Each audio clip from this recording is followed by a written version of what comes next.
जय श्री राम।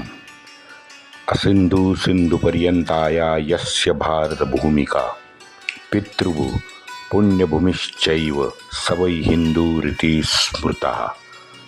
हमारी भारत माँ के इतिहास की सत्य असत्य की ये लड़ाई शुरू है। मित्रों, आज तक हमने ग्रीकों से लेके मध्ययुगीन खाना बदोश्त, तुर्की, अरबी, इथोपियन, उज़्बेक, यूरोपियन, मुगल को मैं असली नस्ल नहीं मानता, वो तो मिश्र नस्ल के लोग। ये जो आक्रांता है, इनका 2000 साल का सच्चा इतिहास आपके सामने हमने रखा है। विजयनगर, राजपूत और कारगिल का सत्य शेष है। मित्रों, आपका सहयोग अपेक्षित है, क्योंकि अगर ये आक्रांता, चाटुकार, घिनौने वामपंथियों ने रचा जो झूठ है वो एआई में जा चुका है, उसको हमें चुनौती देनी है। अगर ये झूठा इतिहास एआई में सत्यापित हो गया तो भविष्य में बड़ा अनर्थ हो जाएगा। हाथ जोड़कर आपसे प्रार्थना है कि सब्सक्राइब करें, लाइक करें, कमेंट करें, शेयर भी करें, क्योंकि एल्गोरिथम में ये हमारा इतिहास मिटाने का प्रयास शुरू है। आपसे अनुरोध है कि आप हमें जिंदा रखें। जयतु जयतु हिंदू राष्ट्र। जय जय श्री राम। योगेश अनंत कालिका सभी सुनने वालों को प्यार भरा नमस्कार। मित्रों, सन 1742 और 43 नाना साहब का पूरा समय, अगर हमने ध्यान से लास्ट एपिसोड देखे हैं तो पूरा नाना साहब का समय बुंदेलखंड, विशेषतः ओरछा और झांसी के पास के जो इलाका है उसका आधिपत्य पाने में गया है। जान माल का नुकसान भी बहुत हुआ है, लेकिन आखिर में आधिपत्य उन्होंने पा लिया। लेकिन इससे ये दिल्ली के अय्याश ठरकी सुल्तान जो था ना, उसकी आंखें इससे खुल गई। उसको समझ में आई कि सिर्फ सवाई और ये बुढ़े निजाम की मध्यस्थता से पेशवा को अब रोकना नामुमकिन है। वो जैसे डोकलाम और गलवान के झटके से शातिर चीन जैसा घुटनों पे आया है ना आजकल, बस वही हाल उस ठरकी सुल्तान का हुआ। जब भोपाल में राजपूत, और वो राजपूत जो इस इस्लामी ठरकी मुगल के चाटुकार थे और स्वयं पंजाबी धर्मांतरित राष्ट्रद्रोही, धर्मद्रोही, ये निजामुल मुल्क दोनों की सलवारें निकाल के मराठाओं ने भोपाल में दोनों को नंगा लेटाया, नंगा। और उस विजय से अय्याश को पता चला कि इन दोनों से कुछ होने वाला नहीं है। 1742 के द्वितीय उत्तर दिशा के अभियान में मराठा सरदारों ने, जैसे मैंने ये बार बार कहा है, मालवा, बुंदेलखंड, बघेलखंड, प्रयागराज तक, वहाँ बंगाल, उड़ीसा में राजमहल तक, छत्तीसगढ़, झारखंड, गुजरात, राजस्थान में अजमेर, हर जगह इस्लामी आक्रांताओं को चने चबाने में मजबूर किया है। हाँ, मराठाओं में अनबन भी थी आपस में, और मैंने ये बार बार बताया भी है, लेकिन उनका ये जो विजय गाथा है ये धूमिल नहीं हो जाती। मित्रों, स्वदेश, स्वराज्य और हिंदू पदपातशाह पुण्य प्रताप पुरंदर छत्रपति श्री शिवराय के प्रति सभी मराठाओं की असीम श्रद्धा तो कायम स्वरूपी अटूट थी, अटूट रही है। और ऐसे विजिगीषु वृत्ति को झुकाना ये और विशेषता इस ठरकी सुल्तान को केवल असंभव था, केवल असंभव था। कुछ तोड़ तो निकालना था, अपरिहार्य था। तो ये अय्याश ठरकी सुल्तान के सामने एक ही विकल्प बचा। बहुत कुछ दरबार में उनकी बातचीत हुई और बादशाही के मुल्क में चौथाई के हक ठरकी ने मराठाओं को प्रदान किए। ये कितनी बार हमने सुना है, देखो आप, 35 साल में ये कम से कम 9वीं बार है, 9 बार। जब से बाजीराव का सामना दिल्ली वालों से हुआ है तब से ये 9वीं बार है कि बादशाह ने अपने मुल्क में चौथाई का हक राजपूत लोगों से छीन के मराठाओं को दे दिया। दिल्ली सुल्तान ने तो वैसा वचन नाना को भेज दिया। उसके साथ नाना को बेहद मूल्यवान पोशाक, मूल्यवान रत्न, हीरे, माणिक, मोती, सोना सब दे दिया। आप ज्यादा उत्साही मत हो, ये सब लूटा हुआ है। मुगल के पास खुद का क्या है? हाँ, वैसे जर जोरू और जमीन ये लूटने के अलावा आज तक उन्होंने कुछ काम ही नहीं किया है। अब देखो ना, वक्फ ने 9 लाख एकड़ क्या पसीने बहाए क्या? पसीने से कमाई हुई है क्या उनकी? हम सब जानते हैं कि उन्होंने जमीन लूटी है। हाँ, हमने यानी हमारे वो जो हमारे मासूम, अज्ञानी, मूर्ख हिंदू है ना, जो अजमेर जाते थे, अब 2-3 साल से बढ़ कर करके उन्होंने अजमेर जाना शायद छोड़ दिया है, क्योंकि बार बार ये जो दरगाह वाले चिश्ती लोग हैं ना, वो कुर्ता फाड़ के भौंक रहे हैं टेलीविजन पे और उनके अखबारों में। इसलिए समझ आती है कि शायद हमारे हिंदू ने अजमेर जाना अब छोड़ दिया है। तो ये ठरकी दिल्ली सुल्तान ने नाना साहब को पोशाक भेजा, पोशाक के साथ रत्न, हीरे, माणिक, मोती सब भेजे और सनद का वचन तो दिया, लेकिन सनद मोहम्मद शाह देने को बचा ही नहीं है। मोहम्मद शाह की मृत्यु हो गई। ये ठरकी 1748 में मर गया। सिर्फ 45 साल का था, सिर्फ 45। अंदाजा लगाइए मित्रों आप, कितने घिनौने ये अय्याश नशाबाज ठरकी ने किए होंगे ये अपने 30-35 साल में। मात्र 45 साल में मोहम्मद ये सुल्तान मर गया।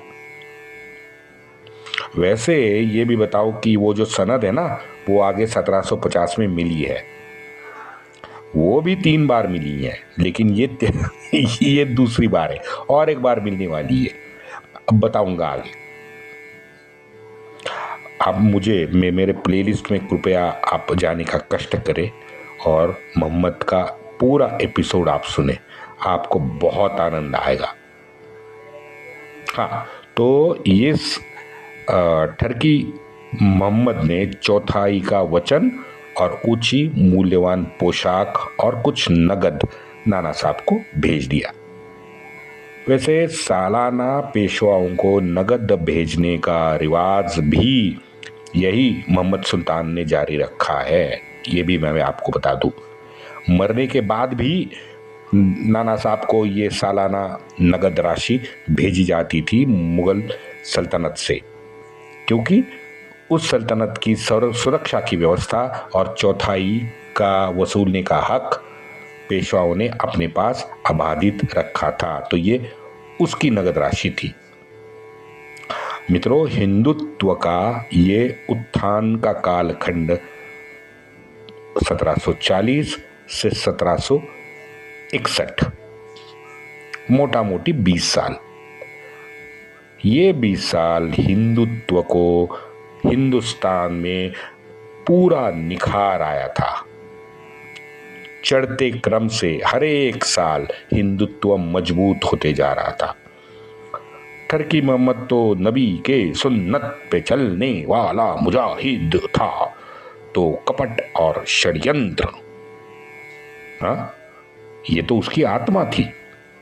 और ये उसकी विषैली आत्मा लगातार पेशवे और नागपुर का रघुजी भोसले, इन दोनों पे ये गोल गोल गोल गोल मंडरा रही थी कि कहीं पेशवा और भोसले में ये वितुष्टा अगर बढ़ जाता है तो मेरा फायदा होगा। बस उसी में उसकी जान निकल रही थी टर्की मोहम्मद की। आप सोचो, अक्टूबर में, नवंबर में अगर रघुजी की जीत होती तो सोचो आप, तो ये मोहम्मद सुल्तान और इसका बर्ताव ऐसा होता क्या, या कुछ और होता? और होता तो क्या होता? हम समझ सकते हैं। अगर हम हारते तो खालिस्तानी, ये नूह वाले, ये बरेलवी, देवबंदी, फुरफुरा शरीफ वाले, ये जो खूनी दरिंदे हैं, ये अजमेर और सूफी जो लोग हैं, उनका बर्ताव कैसा होता सोचिए आप। इसलिए मेरे प्यारे भाइयों, हम लोग जब जब बटे हैं तो कटे हैं, और ये लगातार 1500 साल से अपने आप प्रमाणित करते जा रहा है समय। आप देखते रहे हो, आप सबको मालूम है, उसको इतिहास बताने की मुझे जरूरत नहीं है साहब। मैं 300-325 एपिसोड इस पे कर चुका हूं। निजाम ने टर्की सुल्तान के मंसूबों के बारे में जब सुना कि भाई ये चौथाई का हक दे रहा है, पोशाक भेज रहा है, सोना चांदी हीरे माणिक मोती भेज रहा है, हाँ, तो ये बुढ़ा निजाम लगातार भाग के बादशाह को समझाने दिल्ली आया। वहां जाके बादशाह को इसने समझाया कि पेशवा अपने यानी बादशाही सूबे का प्रत्यक्ष सूबेदार आप ना बनाएं, बल्कि आपका जो शहजादा अहमद है उसको आप सूबेदार बनाएं और उसका असिस्टेंट आप पेशवा को रखें, लेकिन पेशवा के हाथ में सूबेदारी मत देना। हाँ ना करते करते हमारे नाना पेशवे ने भी इसे मंजूरी दी है।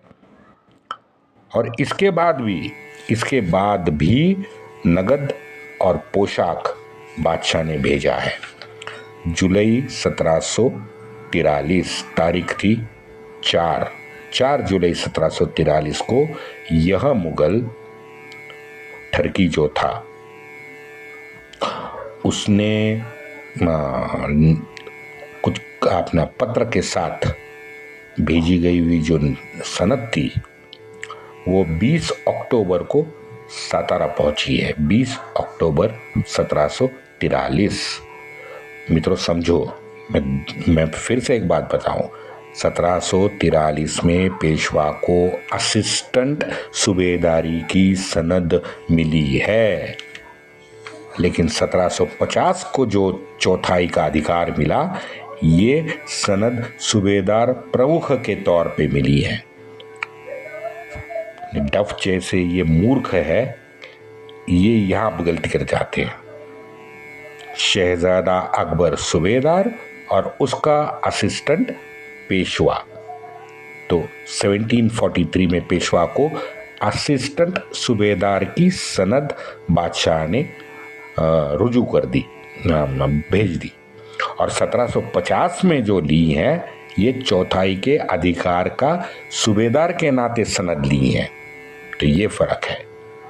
और एक मजे की बात सुनो, 1743 की जो सनद है ये बाजीराव और चिबाजी अप्पा के नाम वैसी ही थी, यानी इस नशेबाज टर्की मुगल सुल्तान ने सनद शायद 17 40 या 39 में ही तैयार की थी।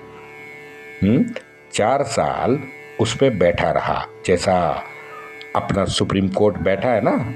सुप्रीम कोर्ट ने किसान आंदोलन का जो वो एक कमेटी नेमी थी, कोई देसाई करके था, असिस्टेंट नहीं सॉरी, रिटायर्ड जज था। आपको याद आया ना, वो 3 लोग रास्ते पे जाके बैठे थे, 3 वकील, आपको सब याद आया ना। वो रिपोर्ट कहाँ है? चंद्रचूड़ ने वो तो चलो कहीं रखी होगी अब ज़्यादा मैं नहीं बोलता। बस वैसे ही शायद ये टर्की सुल्तान ने 1739-40 में तैयार की हुई जो सनद है वो वैसे ही रखी थी, और इसीलिए वो सनद में जो नाम है वो नाना का नहीं है, वो बाजीराव पेशवा और चिमाजी अप्पा के नाम। अब हमारे सरदेसाई गुरुजी ने इस सनद को में आसान विधेयक भाषा में अपने वाचकों को समझाया है। गुरुजी ने लिखा है, माड़वा छोड़ के मराठा अन्य प्रांत पर हमला नहीं करेंगे। अरे बाप रे, अच्छा ठीक है आगे। अगर कोई मराठा सरदार ने हमला किया तो उसकी संपूर्ण जिम्मेदारी पेशवा स्वयं अपने कंधे पे उठाएंगे। समझ में आया?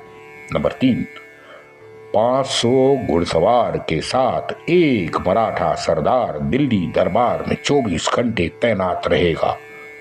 4, बादशाह ने अदा की नगद के अलावा पेशवा अन्य कोई रकम के उसका भाग नहीं करेंगे, वो रकम का भाग नहीं होंगे। चलो ठीक है भाई, जो तू देगा उसमें हम खुश रहेंगे, बहुत बढ़िया। 5वां, जरूरत पड़ने पर 4000 की फौज बादशाह की तरफ भेजना पेशवा को अनिवार्य होगा। ये उस सनद में लिखा है। अब ज्यादा फौज की जरूरत पड़ी तो बादशाह उनका खर्च भी उठाने वाला था, और वो अतिरिक्त खर्च की जो राशि है वो पेशवा को अदा भी करने वाला था। तो पेशवा का तो बल्ले बल्ले था इस सनद में। बादशाह ने बहाल किए इनाम, उसने बहाल की हुई सरदारों को जमीन और उसकी जागीर को भी सुरक्षित रखने का जिम्मा पेशवा के कंधे पे आया था। और बादशाह ने सनद में लिखा है कि हमारे हुक्म का आदर भी आपको करना पड़ेगा। आखिर में सभी धर्मदाय राशि को सुरक्षित उनके पास, यानी जो संस्थाएं थी, धर्मदाय संस्थाएं थी, उनके पास पहुंचाने का जिम्मा भी पेशवा का था। सारे अधिकारी, रियासतदार तथा जमींदारों की वसूली तय किए हुए मानकों के साथ पेशवा को करनी पड़ेगी। मैं रघु जी ने प्रयागराज में जाके जो टैक्स वसूली की थी ना, वो रघु जी नहीं कर सकता था। अगर 8%, तकरीबन 18% तब थी, तो 18% टैक्स आप ले सकते थे, लेकिन 22-25% लेने का हक आपको नहीं दिया। चलो ठीक है, बढ़िया। अब यही सभी शर्तों पे हम माड़वा की सूबेदारी पेशवा को प्रदान करते हैं। ये है उस सनद के जमींदार भी है, जमींदार जो कहते हैं ना, वो भी सनद के हैं, उनके भी हस्ताक्षर है। अब विटनेस कहो आप। पहला विटनेस है राणोजी शिंदे, दूसरा विटनेस है मल्हार होलकर, तीसरा विटनेस है पिलाजी जाधव, और चौथा विटनेस है हमारा धार वाला यशवंतराव पवार। वे फालतू वो डफ क्या कहता है, चल छोड़ो, डफ ने इसके नीचे एक वाक्य लिखा है। डफ ने क्या लिखा है? एक चोर दूसरे चोर को जामीन दे रहा था। अब क्या करेंगे यार इस घृणा युक्त मति का। वंदे मातरम।